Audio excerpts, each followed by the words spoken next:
everyone, welcome to the Champagne Room. I'm Renee, and on this channel I talk about wellness, lifestyle, and travel. Today I'm talking about my BBL regrets. Now I'll be honest, I do not regret my BBL. Let me say it one more time because I know the little title probably got y'all. I do not regret my BBL, okay? I don't regret it. But there are things that I regret along the way, things I could have done better that probably would have helped my results. So in this video, I'm going to be talking to you about 6 things that I could have done better. It's in no particular order. These are just things that I think that could have helped me, and I kind of wish that, I just did better. If you've been following my page, then you know I had some drama with my massage therapist in New York, and I really wish I did better, like research and everything, because it was hard finding somebody. I thought I did some research, I stumbled across her page. She was Black, she was Haitian. I'm like, let me support my people. She had great reviews on her website, and her pictures was pretty good. Now let me tell you about the pictures. The pictures are deceiving. These before and after pictures, let's talk about it. So when you get surgery, you're swollen, and the before and after pictures, it kind of looks like the person got smaller because of the massages, and that's not true. When you're swollen, you're naturally going to reduce in size. Now, do the massages help? Yes, they help with the swelling, they help with the inflammation. Of course they do. But to say the massage therapist is kind of responsible for the reduction of inflammation, it's not really accurate. That goes to how fast the body heals. That goes to how much that person is treating themselves. It's about the doctor, like how that before and after looks isn't necessarily solely based on the massages. So when you look on pages and you see, oh, after 6 massages, this is how they look. After 1 massage, this is how they look. After 3 massages, this is how they look. Don't be surprised by those images, because those images aren't totally relying on the massage person. One, they could be showing images that are not all the way true. And, just don't always trust what you see. I should have did a deeper, thorough, more research when it comes to a massage therapist. Now I have a great massage lady. Her name is Genesis. Also, this is not any particular order. These are just some things that I wish I did better. So, my communication with 305. 305 is a hot mess. If you've done your research, you know it is. And I went through 305 in order to book Dr. Digeronimo. When you're booking with Dr. Digeronimo through 305, all of your communication must go through 305. They quoted me a price, let's say, they quoted me $4,500, and then when it was time to pay, like my remaining balance, they're like, no, it's $5,000. Even though my invoice says $4,500, even though like the person that texted me said $4,500, they weren't trying to honor it. But guess what? I deleted my text thread because I didn't think I needed it. I had an invoice. I need some space on my phone. So I deleted my text thread. That was on me, and I do regret that because they didn't want to honor it. I was going back and forth with them. I didn't want to pay until the price was correct. They updated my invoice from $4,500 to $5,000. So when you book through a card and when you want to pay your balance on a card, they want you to pay 2 weeks in advance in case you do a chargeback. So me, I was still going back and forth up until the day of my surgery. So the night before, I paid with the card, and the next day I was just like, I paid last night, whatever. They didn't want to accept it. They was trying to be like, oh, you paid too late. Now you got to pay with cash, blah, blah, blah. Right? Whatever. I still did my surgery. When I got back to New York, I called Chase and was like, hey, they charged me $5,000 instead of $4,500, and I got my $500 back. So it worked out for me. But my communication, I should have saved all of it. If you're talking with any of these surgery clinics, make sure you keep all of your communication, all of your texts, all of your emails, everything. Let's get into the Fajas. Okay, so I went to Pretty Girl Curves in Miami, and everybody knows about Pretty Girl Curves. They had a line, all that. Their Fajas are not top tier. And I didn't know that, but looking back, they didn't compress me as much as they should have. They stretched really easily, even when I got alterations.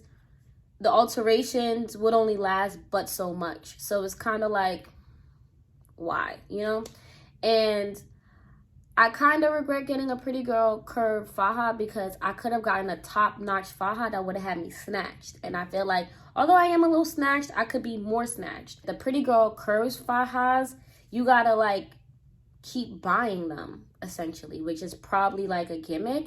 But who wants to keep buying fajas that's nearly $200? Like, Amazon got plenty of fajas, okay? So another person I discovered was the Faja doctor. She does custom alterations and she snatches the faja. I didn't use her because by the time I was gonna use her, I just started wearing my waist trainer. So I didn't really need her to snatch my faja in, but she has a great resource page where she posts like the best fajas. Number 4. So I wrote workout sooner. I'm gonna be honest, I have no desire to work out, and I'm June, July, August, September, October. I'm like almost 6 months post-op, and like the desire to work out is so low because I look good and I want to keep it up. But it's just like, clearly I got the surgery because I didn't want to work out, right? That was, yeah, you know? But not only that, you have to maintain your body.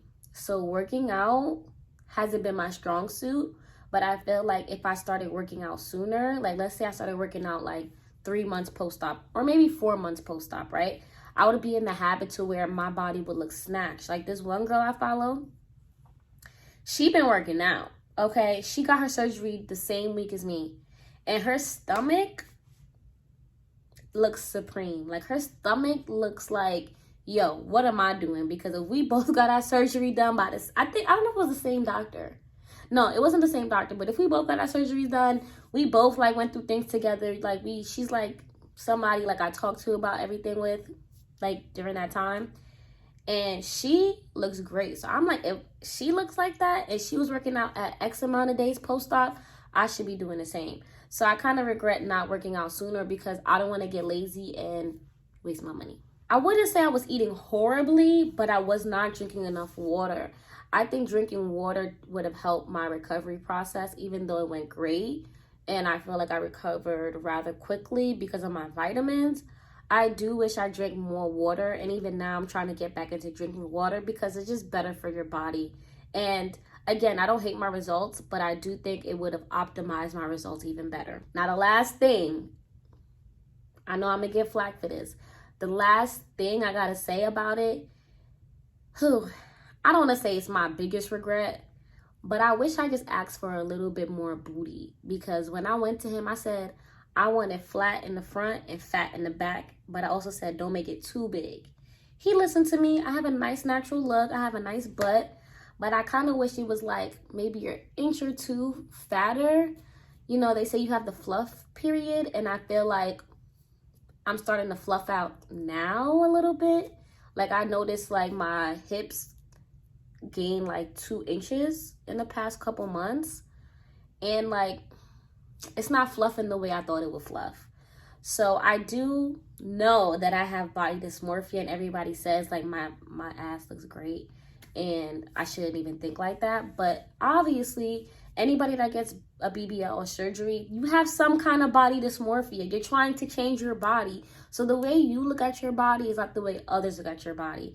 But I still put it down as a regret because I think if it was 1 or 2 inches fatter, I think I would be obsessed with my butt. I'm not obsessed. I'm happy, I'm pleased, I'm satisfied, but I'm super not obsessed with it. And I want to be obsessed. I spent my money. I went through pain. I went through this journey. I want to be obsessed.